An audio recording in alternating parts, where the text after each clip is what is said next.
새해가 밝았고 그리고 하나님께서 허락하여 주신 귀한 꿈과 비전을 향하여서 우리는 오늘도 한 걸음 한 걸음 주님과 함께 믿음의 발걸음을 내디뎠습니다. 계획하신 것들을 잘 이루고 계신가요? 실천 사항들 하나하나 잘 하고 계십니까? 사실 쉽지는 않지만 우리가 그동안 해왔던 많은 부분들을 절제하고 그리고 그런 부분들을 자중하면서 또 다른 목표를 향하여서 나가는 그 자체로만으로도 우리들에게 큰 발전이 있고요. 하나님 보시기에 참 귀한 모습이지 않을까라는 생각을 해보게 됩니다. 사람은 사실 한 번에 바뀌기는 참 어려운 것 같아요. 그러나 바뀌려고 노력하고 그리고 그 무엇보다도 우리에게 허락하여 주신 귀한 꿈을 향하여서 신앙 안에서 믿음으로 한 걸음 내딛는 것만으로 주님 보시기에 참 얼마나 이쁜 모습이 아닐까라는 생각을 해보게 됩니다. 주님께서 우리를 바라보시며 너 참 이쁘다라고 말씀하시지 않을까요? 2000년을 맞이하였던 그때로 한번 되돌아갔으면 좋겠어요. 그 20세기에서 21세기로 넘어가는 그 시절 가운데서 사람들은 참 많은 기대를 했습니다. 우리들에게 다가올 21세기는 그동안 우리가 겪지 못했던 참 놀라운 일들이 많이 있을 것이다. 그리고 참 인간의 생각과 어떤 이성의 힘을 뛰어넘는 그 무엇이 우리를 주장할 것이다 라고 하는 어떤 막연한 기대감이 있었습니다. 사람들은 종을 치고 카운트다운을 세고 새로운 세계를 맞이하는 참 기쁨 가운데서 나아갔던 그때의 그 광경 아마 다 기억하실 것입니다. 그런데 그 이후에 어떤 일이 벌어졌었죠? 불과 1년이 조금 지난 그 시점에서 9.11 테러가 있었습니다. 인간의 위용을 자랑하고 인간의 어떤 기술을 집대성화한 그것이 무너지는 장면들을 바라보면서 끊이지 아니하는 전쟁의 소문들 그리고 끊이지 아니하는 어떤 이권 다툼들 새로운 시대와 새로운 그 무엇이 우리들에게 있을 것 같아 보였던 그때 인간은 또다시 그 하락의 길을 아픔의 길을 경험할 수밖에 없었습니다. 사실 사람들은요 이 세상은요 보이는 것을 굉장히 중요하게 여기는 것 같아요. 보기 좋은 떡이 먹기도 좋다고 하잖아요. 음식을 해도 어떻게 꾸미느냐에 따라서 그 가치가 달라지고요. 같은 집, 같은 아파트, 같은 공간이라 하더라도 그 공간을 어떻게 꾸미느냐에 따라서 가치가 달라집니다. 보는 거에 따라서 보는 것이 곧 가치가 되어버린 이러한 시대들. 반대로 이야기를 하면 이를 악용하면 좋게 보이게 하여 그 가치를 실제보다 더 높이는 경우들도 있을 것입니다. 세상에는 사람의 눈에 보기 좋아도 실제로 좋지 않은 것들도 많이 있습니다. 얼마 전에 한방눈이 내렸었죠. 한방눈이 내렸을 때 혹시 카메라를 켜고 동영상을 찍으신 분 계시나요? 역시 낭만이 있으신 분이 아직 그래요. 동영상을 플레이하고 그리고 동영상을 녹화해서 사랑하는 사람에게 보냈다면 정말 큰 감동이지 않았을까요? 그리고 그러한 우리의 소소한 어떤 행동으로 인해서 우리들 마음 가운데 따뜻함이 자리를 하게 되기도 하고 그리고 어느 곳에서는 사랑이 꽃피기도 하고 어떤 곳에서는 새로운 미래를 꿈꾸기도 합니다. 그런데요 막상 눈이 다 내리고 난 이후에 운전대를 잡으려고 하면 참 막막합니다. 어떻게 운전을 할까? 혹시 사고가 나는 것은 아닐까? 이런 생각을 하죠. 모두가 꿈꾸는 연말연시가 되면 새하얀 눈이 선사하는 그 축복을 바라보면서 우리 마음이 들뜨기도 하지만 반대로 한켠에는 큰 어떤 그 고민거리로 자리를 잡기도 합니다. 나라가 큰 어려움을 겪고 있을 때 로마의 장수 카이사르를 붙잡아서 자신의 그 어려움의 문제를 해결하려고 했었던 클레오파트라 있잖아요. 사실 그가 잡을 수 있었던 그 상황을 모면할 수 있었던 무너져가는 이집트를 다시 세우기 위하여서, 그리고 정치적으로 공격받고 있었던 자신을 보호하기 위한 최고의 방패가 바로 카이사를 붙잡는 거였습니다. 그래서 그녀는 결국 자신의 목적대로 카이사를 붙잡고, 그리고 그의 자녀를 낳게 되고, 나중에는 이 로마와 이집트를 다 통치하는 그런 꿈을 꾸지 않습니까? 근데 그의 꿈은 산산조각 나버렸습니다. 카이사르가 죽었을 때 그의 유언장에는 클레오파트라에 대한 어떤 이야기도 있지 않았고, 그리고 그의 아들 카이사리온에 대한 이야기도 전혀 언급되지 않았기 때문입니다. 세상은요, 사람들은요, 눈에 바라보기 좋은 그것을 따라가려고 하는 그런 습성이 있습니다. 당연해요. 좋아 보이거든요.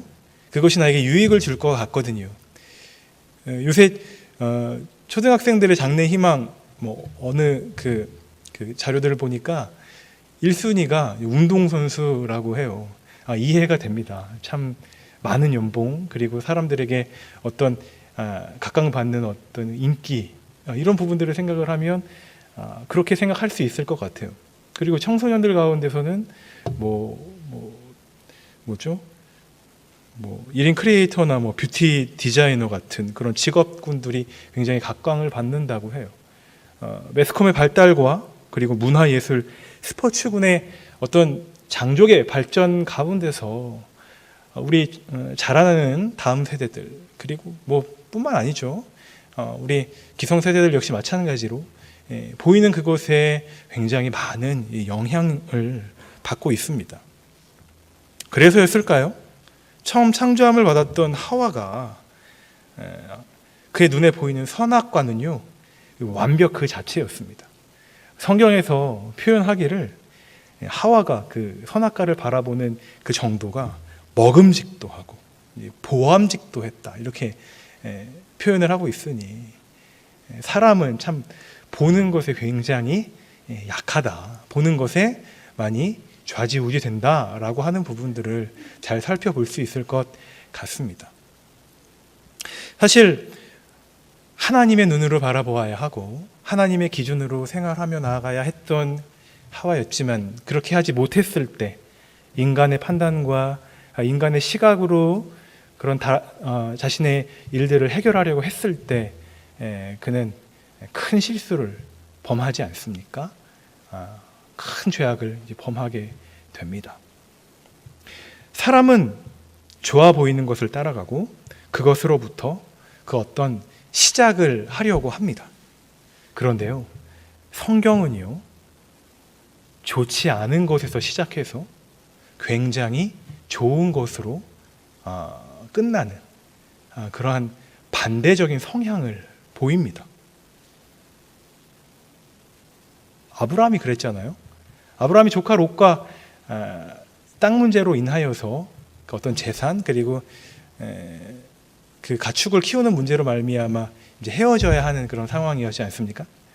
근데 그때 아브라함이 선택했던 땅은요, 사실 좋지 않은 땅이었어요. 좋아 보이지 아니하는 땅이었어요. 좋아 보이는 땅은 조카 롯이 차지했고 이미 이동한 후였어요. 되돌릴 수 없는 그런 상황 가운데서 하나님께서 아브라함에게 축복하시고 그에게 찾아오셔서 동서남북을 바라보아라. 내가 이 땅을 너와 내 자손에게 주고 내 자손이 이곳에서 영원토록 누릴 것이다. 하나님의 놀라우신 복과 은총의 날개 아래 아브라함은 점점 승승장구했고요. 오히려 좋아 보이는 것을 따라갔던 롯은 하나님께서 내리시는 그 심판의 불로 말미암아 쫓김을 당해야 하는 그러한 처지에 놓였습니다. 성경은 끊임없이 우리들에게 이야기하는 것 같아요. 좁은 길로 가라. 세상 사람들이 선택하지 아니하는 그걸 너희들이 선택해야 한다. 근데 그 하나님의 명령과 하나님의 말씀 가운데는 하나의 약속이 있지 않겠습니까? 하나님 말씀 가운데 거하고 그 말씀에 순종할 경우 주께서 허락하여 주실 말로 형용할 수 없는 귀한 은혜와 은총이 함께할 것이다 라고 하는 하나님의 귀한 뜻이 있을 것입니다.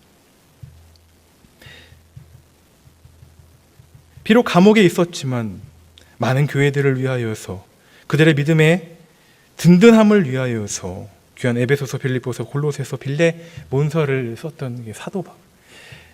겉으로 바라보았을 때는요, 참 답답해 보이고 억울해 보이고 정말 불쌍해 보이잖아요. 근데 그는 그 누구보다도 하나님의 말씀을 작성하는 그 가운데, 사랑하는 교회들을 향한 그 메시지를 적는 가운데 그 누구보다도 참 자유와 기쁨을 누리고 있었습니다. 그 누가 그를 향하여서 답답한 존재라고 얘기할 수 있겠습니까? 이 자리에 앉으신 분들 가운데 그 사도 바울을 향하여서 당신은 참 저주받은 사람입니다 라고 얘기하실 분 계십니까? 아니죠. 하나님 보시기에 가장 자유로운 사람이었고요, 가장 복받은 사람이 바로 사도 바울이었습니다. 사람들이 바라보기에, 세상의 기준으로 바라보았을 때 그는 좋아 보이지 아니한 것을 선택했고 그것으로 나아갔습니다. 그러나 하나님의 말씀 가운데 순종하였던 그를 통하여서 하나님께서는 사람은 감히 할 수 없는 귀한 위대한 일들을 이루셨던 장면들을 우리들은 기억해 보게 됩니다.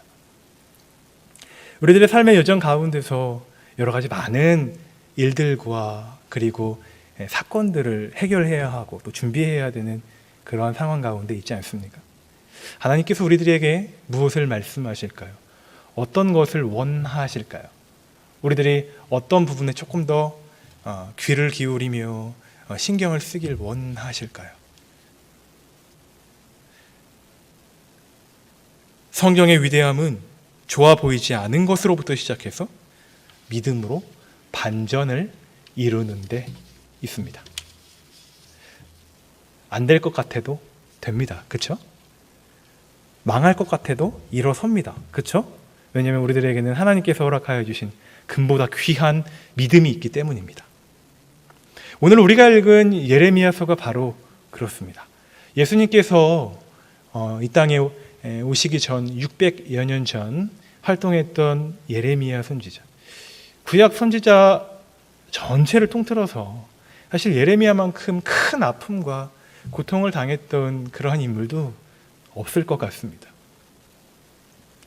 조국이 무너지는 상황을 눈으로 봐야 했고요, 아무리 선포하고 외쳐도 주님께 돌아오지 아니하는 그 강팍하고 목이 곧은 백성들의 상황들을 보았고요, 그리고 왕뿐만 아니라 귀족들, 기술자들, 평민들 할 것 없이 하나하나 다 포로로 끌려가야 하는 그런 상황을 보아야 했고요,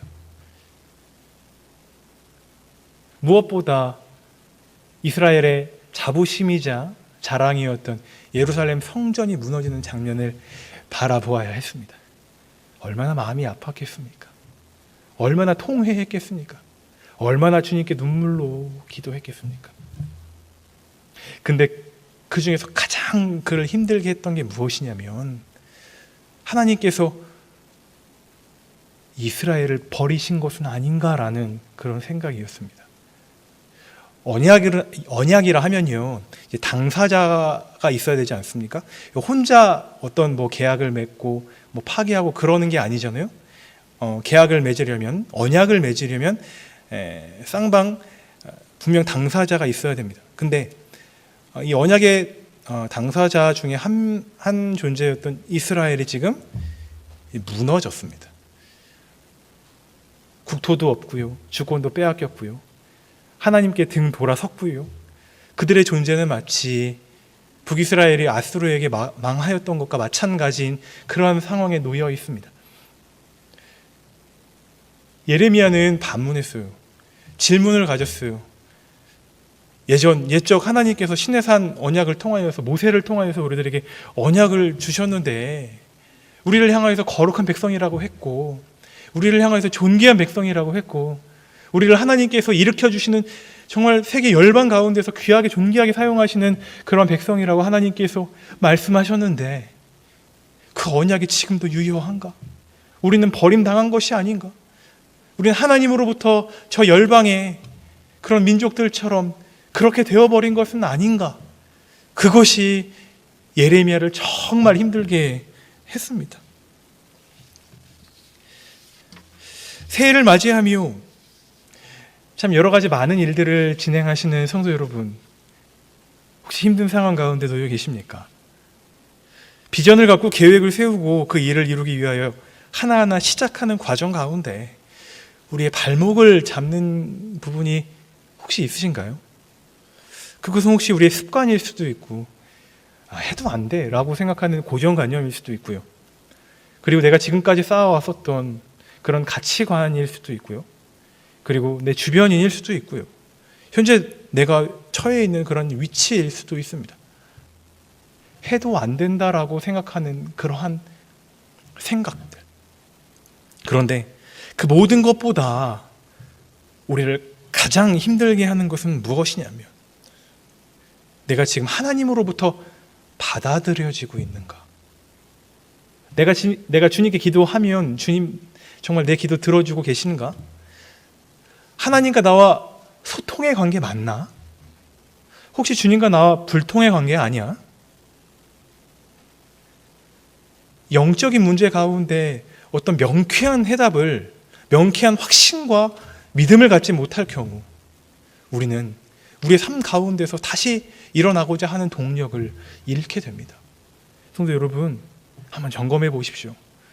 우리들의 삶의 여정 가운데서 우리를 힘들게 하고 우리의 발목을 잡는 그것이 다른 환경과 조건과 내 가치관이 아니라 나와 하나님의 관계일 수가 있습니다. 그리고 하나님께서는 그 관계를 온전히 형통케 하시기 위하여서 지금 우리들과 함께 하시며 우리들 마음 가운데 노크하시며 다시 한번 우리 마음의 주인으로 좌정하시사 영광 받으시기를 원하십니다. 하나님께서 예레미야에게 오늘 우리에게 허락하여 주신 그 32절, 33절 말씀 가운데 말씀하시잖아요. 내가 이스라엘 집과 맺을 언약은 이러하니 곧 내가 나의 법을 그들의 속에 두며 그들의 마음에 기록하여 나는 그들의 하나님이 되고 그들은 내 백성이 될 것이다. 하나님께서 분명 인정하신 부분이 있어요. 32절 말씀 가운데 보게 되면 내 언약을 그들이 깨뜨렸다라고 말씀하세요. 예레미야가 괜히 그렇게 불안했던 게 아니었어요. 예레미야가 괜히 그렇게 번뇌하였던 것이 아니었어요. 맞았어요. 예레미야의 감이 맞았거든요. 예레미야의 촉이 맞았어요. 하나님께서 우리를 버리신 것 같아 라고 하는 게 맞아요. 왜냐하면 하나님께서 분명 말씀하시잖아요. 이스라엘이 내 언약을 깨뜨려서 분명하게 말씀하셔요. 근데 그것 때문에 고민하며 그것 때문에 번뇌하며 힘들어하는 예레미야에게 33절 가운데 뭐라고 말씀하시냐면 내가 그들에게 남편이 되어서 그들의 하나님이 될 것이다. 내가 새로운 언약을, 나의 법을 그들의 속에, 그들의 마음밭에 기록할 것이다. 다시 하면 되는 거야. 다시 시작하면 되는 거야. 걱정하지 말아라 예레미야야. 내가 너와 함께하며 너의 기도를 들으며 너희들의 상황들을 다 알고 있다. 내가 다시 시작할 거야.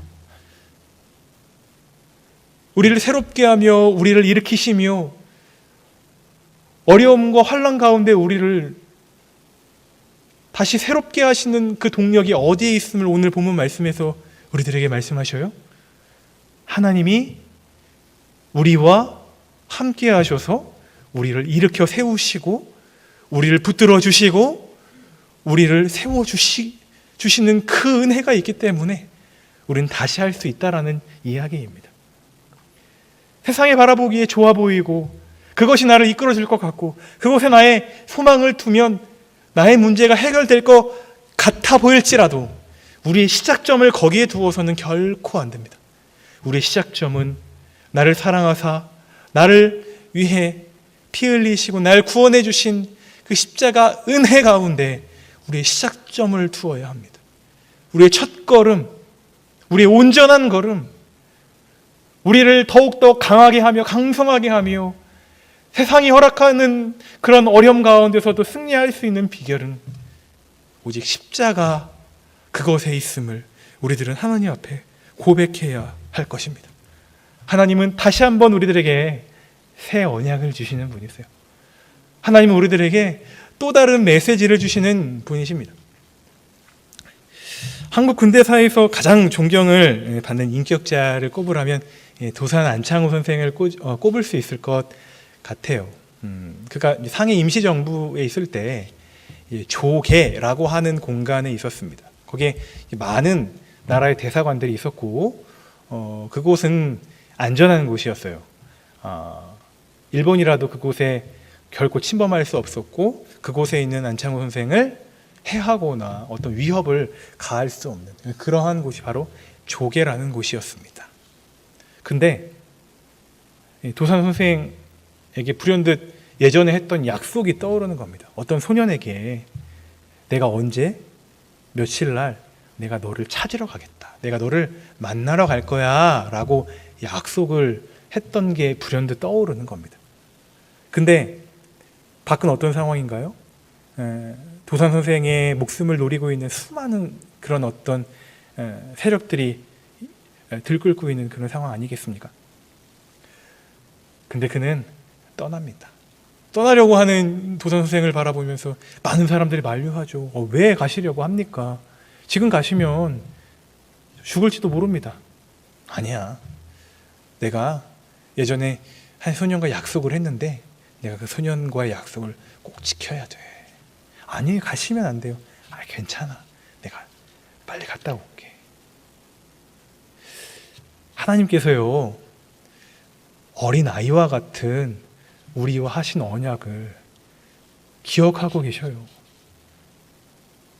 도산 선생만 그렇게 어린 소년과 약속했던 그 약속을 기억하는 것이 아니라 살아계신 하나님께서 지금 자리에서 힘들어 힘겨워서 남몰래 눈물 흘리고 있는 우리 가운데 찾아오셔서 내가 너와 한 약속 다 기억하고 있다.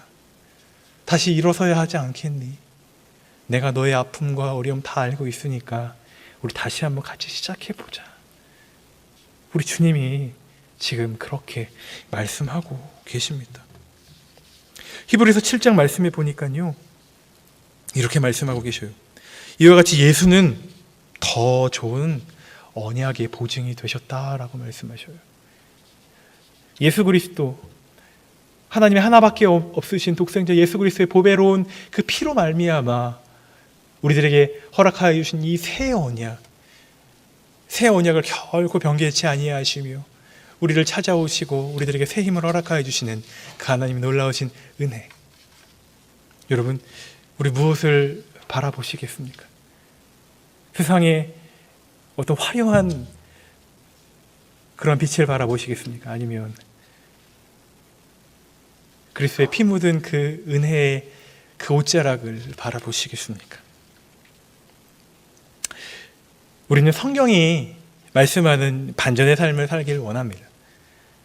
우리는 하나님께서 우리들에게 약속하신 귀한 은혜를 바라보면서 오늘 하루도 살아가기를 원합니다. 그러려면 우리는 우선 과거에 매이지 말아야 합니다. 과거 지향주의를 경계해야 한다는 이야기입니다. 하나님은 우리의 기억 속에만 존재하는 분이 아니시잖아요. 하나님은 그 성경 시대에만 존재하셨던 분이 아니시잖아요. 지금도 살아계셔서 역사하시는 존귀하신 분이시잖아요.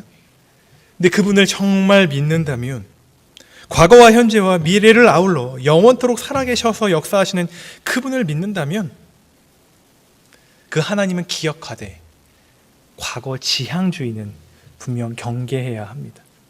과거에는 내가 누렸던, 내가 신앙생활로 말미암아서 누렸던 하나님의 그 보배롭고 귀한 은총들, 그건 과거의 일이야 라고 생각하는 것에서 우리는 탈피해야 합니다. 다시 한번 그 옛적 믿음의 아성을 되찾아 하나님께서 허락하여 주시는 그 믿음의 길로 우리들은 정진해야 할 것입니다. 우리 KTX 타보셨죠? KTX 일반석에는요, 순방향이 있고 역방향이 있습니다. 그 비율도 한 50대 50 정도로 비슷한 것 같아요. 자, 역방향에 탔다고 한번 가정해 볼까요? 자, 열차 출발했습니다. 창문 밖을 바라봅니다. 무엇이 보이나요? 저 멀리 도망가는 듯해 보이는 풍경이 보입니다. 풍경이 자꾸 도망하는 것 같아요. 자, 이번에 순방향으로 탔다고 한번 가정해 볼까요? 창문 밖을 바라봅니다. 무엇이 보이시나요? 앞으로 다가올 풍경이 보입니다. 역방향에 앉았을 때 바라보는 풍경과 순방향에 앉았을 때 바라보는 풍경, 어느 방향에서 바라보는 풍경이 좋으십니까? 순방향에서 바라보시는 풍경이 훨씬 좋잖아요. 우리는 성경이 말하는 순방향에 앉아야 돼요. 그리고 하나님께서 허락하여 주실 그 은혜를 기대하며 바라보아야 합니다. 역방향에 앉아서 과거에 했었던 그 일을 자꾸만 바라보면 안 돼요. 하나님께서 허락하여 주실 미래, 내게 허락하여 주실, 선물로 주실 그 은혜를 바라보는 귀한 믿음의 신앙인들이 되어야 할 것입니다. 뿐만 아니라 매여있는 밧줄을 분명 끊어야 됩니다. 배가 항해하려고 하는 그 찰나라고 한번 생각해 볼까요? 만약 밧줄을 계속해서 묶고 있다면 배가 출항할 수 있겠습니까? 아닙니다. 출항하는 배는요, 반드시 밧줄을 끊어야 돼요.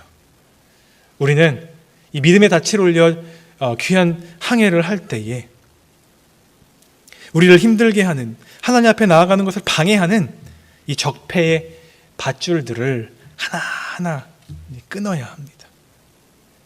알면서도 반복적으로 지었던 나의 연약한 죄의 적폐, 나의 나태와 게으름의 모습들, 포기되지 아니하는 욕심과 이 쾌락, 술 취함과 방탕함, 나는 해도 안 된다라고 생각하는 이 패배주의의 열등감의 밧줄들을 모조리 다 끊어 하나님께서 허락하여 주시는 귀한 믿음의 닻을 올려 2022년 반전의 인생을 살아갈 수 있는 귀한 예수인 공동체 되었으면 좋겠습니다.